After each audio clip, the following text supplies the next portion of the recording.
Salam sejahtera buat adik-adik mahasiswa sekalian. Semoga semua dalam keadaan baik dan sehat.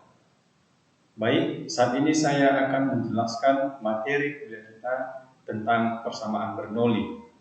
Sebelumnya, saya harap adik-adik mahasiswa sudah membaca atau membuat catatan dari modul atau materi yang telah saya bagikan di laman Sipade kita, sehingga nanti dapat lebih mudah mengikuti materi kuliah kita ini.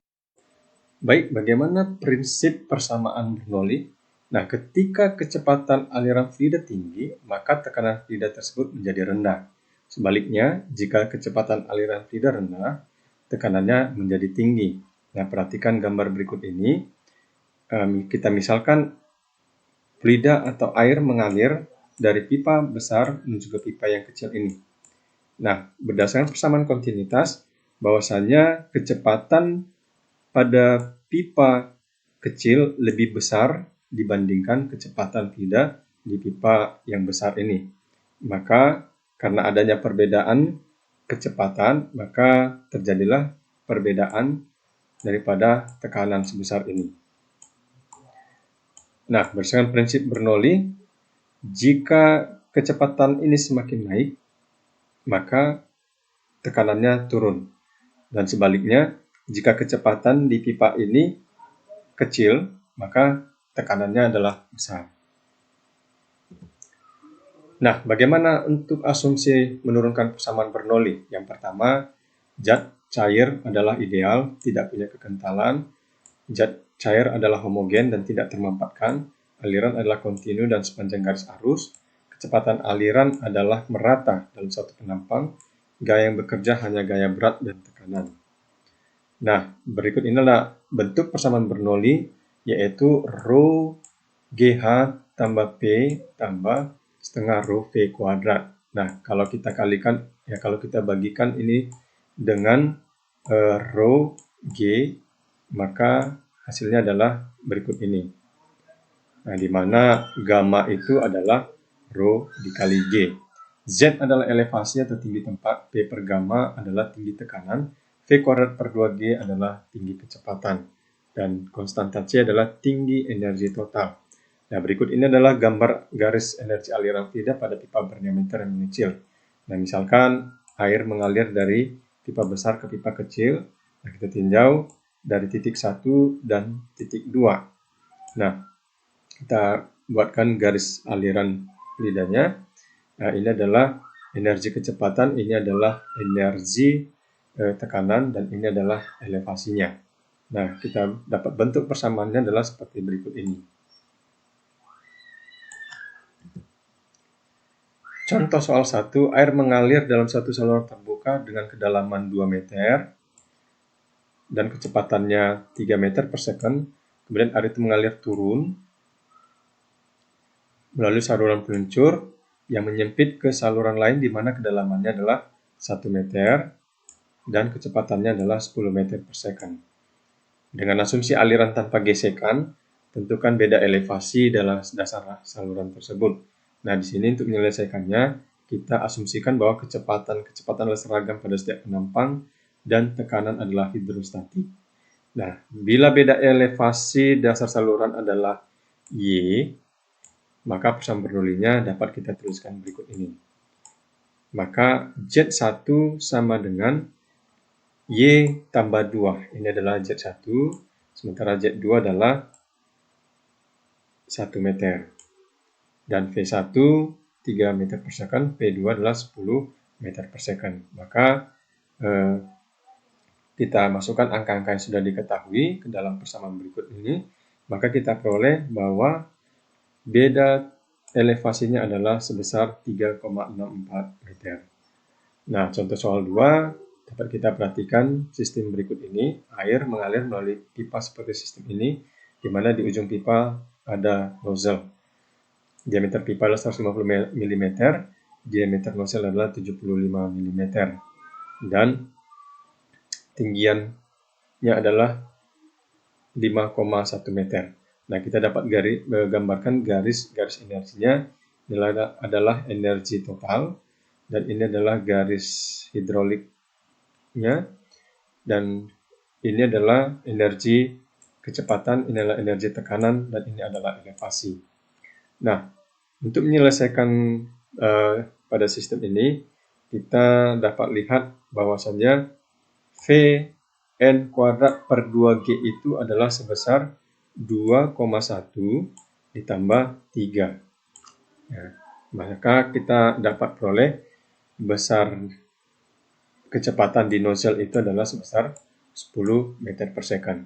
Nah, dari persamaan kontinuitas adalah Q di pipa A sama dengan Q di nozzle, atau VA kali AA sama dengan Vn kali AN. Maka bisa kita peroleh berapa VA-nya. Nah, VA-nya adalah 2,5 meter per second. Nah, kita bentuk persamaan Bernoulli-nya ZA tambah PA per gamma tambah VA kuadrat per 2G sama dengan 2,1 ditambah 3. Maka kita mau cari berapa tekanan di titik A, maka PA per gamma sama dengan 5,1 dikurang ZA dikurang PA kuadrat per 2G. Maka kita perolehlah PA-nya adalah sebesar 19,272 kilopascal. Nah, bagaimana penerapan asas Bernoulli pada kehidupan sehari-hari? Baik, berikut ini adalah penerapan asas Bernoulli. Yang pertama adalah Torricelli, yaitu tangki yang berlubang. Yang dimaksud di sini adalah tangki yang terbuka atau tangki yang tidak bertekanan. Nah, dapat kita perhatikan gambar berikut ini. Kita misalkan sebuah tangki berisi air dengan ketinggian air adalah H besar, dan tangki ini kita misalkan ada lubang pada titik B. Jarak permukaan air ke lubang titik B ini kita misalkan adalah H kecil, dan jarak lubang ke dasar adalah H besar dikurang H kecil. Nah, hal yang perlu kita tentukan nantinya dari sistem ini adalah berapa kecepatan aliran fluida yang mengalir dari lubang ini. Kemudian berapa lama waktu jatuh fluida. Kemudian berapa jarak fluida dari tangki air. Nah, di sini kita gunakan prinsip Bernoulli seperti berikut ini. Nah, kita kembali perhatikan gambar berikut ini. P1 itu sama dengan P2 karena berada di udara terbuka. Nah, sehingga P1 sama dengan P2 itu nanti bisa kita hilangkan karena sama pada tekanan atmosfer. Nah, air yang mengalir dari lubang ini akan mengakibatkan penurunan permukaan air pada tangki.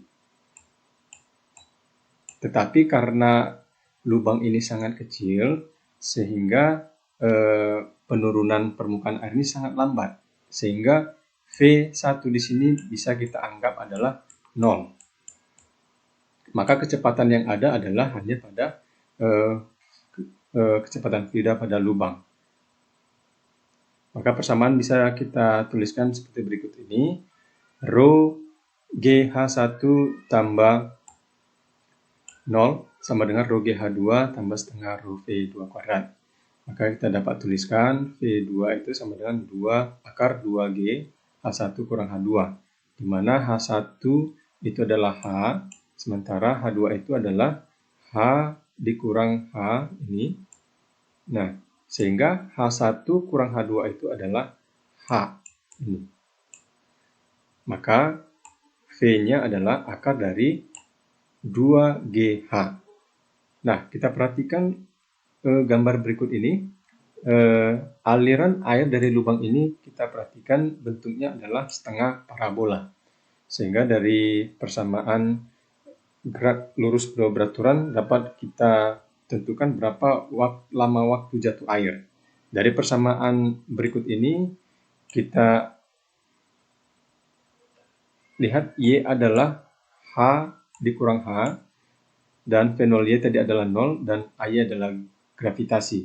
Dan dapat kita tuliskan persamaan seperti ini, kemudian kita dapat turunkan persamaan T-nya adalah akar dari 2 kali H besar kurang H kecil bagi dengan gravitasi.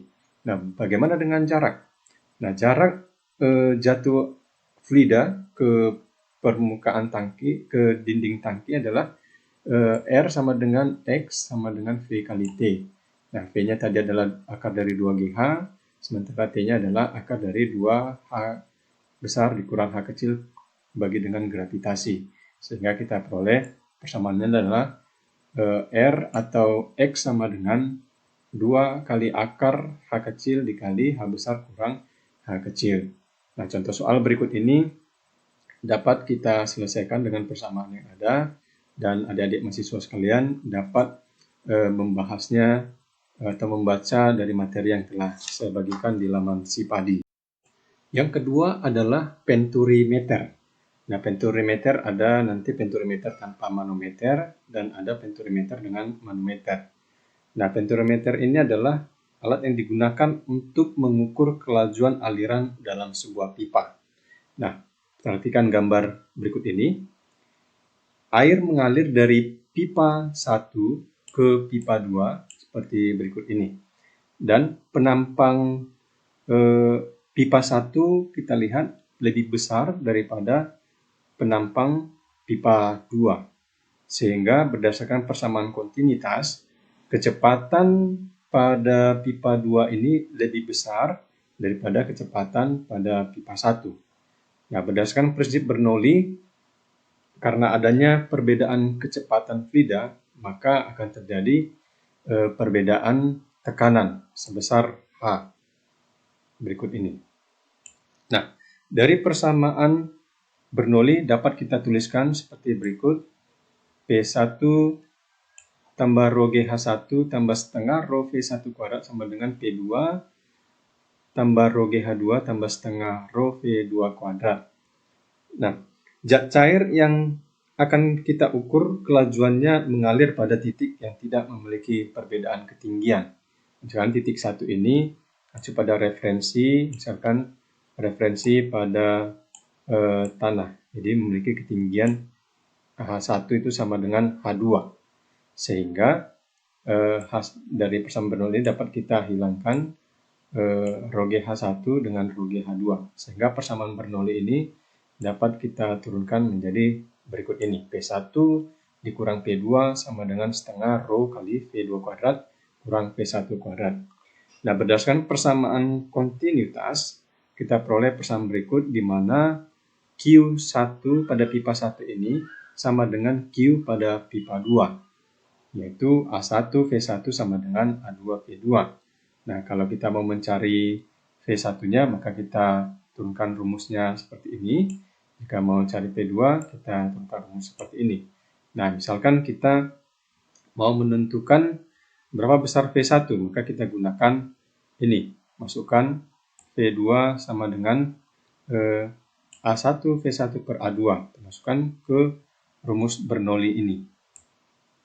Maka kita perolehlah persamaannya adalah P1 kurang P2 sama dengan setengah rho V1 kuadrat dikali A1 per A2 kuadrat dikurang 1. Nah, karena P1 kurang P2 adalah rho GH, maka dapat kita turunkan persamaannya menjadi seperti berikut ini. Rho GH sama dengan setengah rho V1 kuadrat dikali A1 per A2 kuadrat dikurang 1. Maka V1 itu sama dengan akar dari 2GH dibagi dengan A1 per A2 kuadrat dikurang 1. Dan bila kita mau mencari V2-nya adalah dengan cara yang sama. V2-nya adalah akar dari 2GH per 1 dikurang A2 per A1 kuadrat. Nah, untuk venturimeter dengan manometer, nah di sini adalah fluidanya ada dua jenis, udara dengan air raksa. Maka ada rho yang dua jenis, ada rho air raksa dan rho udara.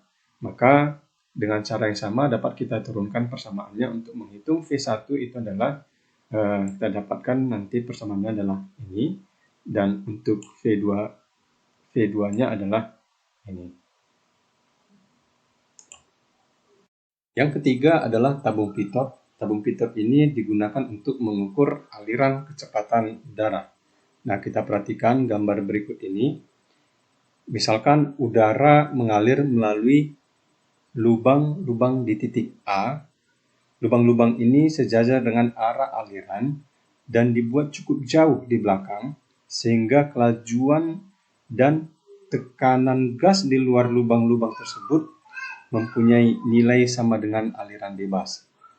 Nah, jadi VA sama dengan V, atau ini adalah kelajuan gas, dan tekanan pada kaki kiri manometer tabung pitot sama dengan tekanan aliran gas PA. Lubang dari kaki kanan manometer ini tegak lurus terhadap aliran sehingga kelajuan gas berkurang sampai ke 0 di titik B, atau VB sama dengan 0. Pada titik ini gas berada dalam keadaan diam.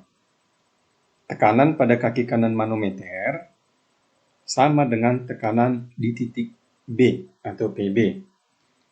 Beda ketinggian di titik A dan B, A dan B dapat diabaikan atau nanti HA sama dengan HB. Sehingga perbedaan tekanan yang terjadi menurut persamaan Bernoulli dari persamaan ini, HA tadi sama dengan HB sehingga dapat kita hilangkan, dan kecepatan di B itu tadi adalah 0, maka persamaannya dapat kita tuliskan PA tambah setengah rho VA kuadrat sama dengan PB tambah 0, atau PB kurang PA sama dengan setengah rho kali VA kuadrat. Perbedaan tekanan ini sama dengan tekanan hidrostatik lidah raksa pada manometer, yaitu PB kurang PA sama dengan rho raksa kali G kali H. Nah, oleh karena itu, ini kita substitusikan dengan persamaan ini. Sehingga kita hasilkanlah bahwa kecepatannya adalah akar dari 2 rho air raksa kali G kali H ini dibagi dengan rho udara. Yang keempat adalah gaya angkat sayap pada pesawat terbang. Nah, perhatikan gambar berikut ini. Ini misalkan adalah gambar sayap pesawat tampak samping. Nah, bagaimana pesawat itu dapat mengudara? Karena adanya perbedaan kecepatan aliran udara di atas sayap pesawat dengan di bawah sayap pesawat. Karena adanya perbedaan kecepatan aliran udara, maka akan mengakibatkan adanya perbedaan tekanan di atas dan di bawah sayap pesawat. Sehingga karena adanya perbedaan tekanan tersebut akan menyebabkan adanya gaya angkat. Nah, kita ketahui tekanan adalah F per A. Maka delta F atau F1 kurang F2 sama dengan delta P dikali A. Dari prinsip Bernoulli kita dapat tuliskan persamaannya seperti berikut ini. Nah, kecepatan udara di atas sayap lebih besar dibandingkan kecepatan udara di bawah sayap. Maka berdasarkan prinsip Bernoulli, bila kecepatan fluida lebih besar, maka tekanan di sini akan turun. Sebaliknya, bila kecepatan udara turun, maka tekanan di sini akan naik.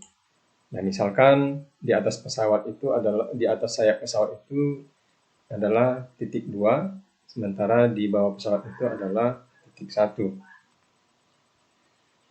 Maka tekanan di bawah sayap pesawat lebih besar dibandingkan tekanan di atas, sehingga pesawat dapat naik ke atas. Nah, contoh sederhananya dapat kita lihat dari video berikut.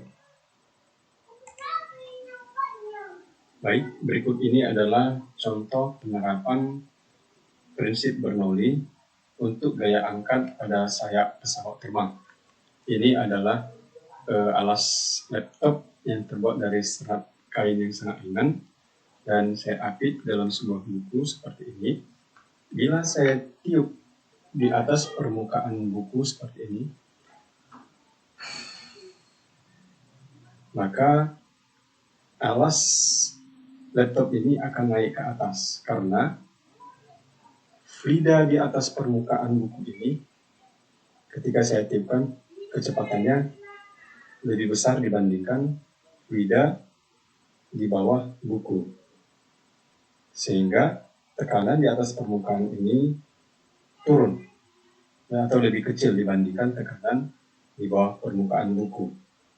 Nah, karena lebih besar tekanan di bawah permukaan buku, sehingga ini alas laptop terangkat ke atas. Seperti prinsip Bernoulli, bila kecepatan fluida semakin besar, maka tekanannya semakin kecil, dan begitu sebaliknya. Nah, berdasarkan prinsip Bernoulli, kita perhatikan kembali gambar berikut ini. Ketinggian H1 dan H2 kita anggap sama karena ketebalan sayap pesawat ini sangat tipis, sehingga ketinggian terhadap referensi atau tanah itu H1 sama dengan H2. Sehingga dari persamaan Bernoulli ini kita dapat turunkan, karena H1 sama dengan H2, maka rho GH-nya dapat kita hilangkan, sehingga persamaannya kita dapat tuliskan sebagai berikut: P1 kurang P2 sama dengan setengah rho V2 kuadrat dikurang setengah rho V1 kuadrat, atau sama dengan setengah rho V2 kuadrat dikurang V1 kuadrat. Nah, persamaan ini kita masukkan ke mari. Maka gaya angkat pesawat itu adalah setengah rho V2 kuadrat dikurang V1 kuadrat dikali A. Nah, agar pesawat dapat terangkat, maka V2 di sini harus lebih besar dibandingkan V1 di sini. Sehingga P2 ini tekanan di atas sayap pesawat lebih kecil dibandingkan tekanan di bawah sayap pesawat. Nah, kenapa ketika pesawat terjadi ketika menabrak awan terjadi seperti turbulensi atau guncangan? Itu karena adanya perbedaan massa jenis daripada fluida yang ditabrak antara udara dengan awan. Baik adik-adik mahasiswa sekalian, demikian materi kuliah kita hari ini. Semoga dengan adanya video pembelajaran ini, materi dapat lebih mudah dipahami. Bila ada pertanyaan, silakan bertanya melalui kolom chat yang tersedia atau melalui grup media sosial kita yang sudah ada. Demikian, tetap jaga kesehatan, tetap ikuti protokol kesehatan yang ada untuk memutus rantai penyebaran COVID-19. Terima kasih.